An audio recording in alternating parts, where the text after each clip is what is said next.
তৃতীয় নাম্বার বিশেষ নেকামল হলো কম কথা বলা, প্রয়োজন ছাড়া কম কথা বলা, যে সম্পর্কে নবী আকরাম সাল্লাল্লাহু আলাইহি ওয়াসাল্লাম বলেছেন মান সামাতা নাজা।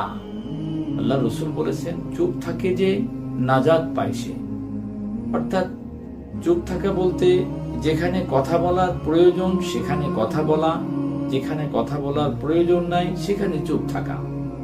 অহেতুক কথাবার্তা থেকে, অনর্থক কথাবার্তা থেকে, বেফাইসা কথাবার্তা থেকে, ঠাট্টা মশকরা থেকে, এই জাতীয় কর্মকাণ্ড থেকে নিজেদেরকে হেফাজত করা, প্রয়োজন ছাড়া কথা না বলা, এটা একটা বিশেষ একটা নেকামল।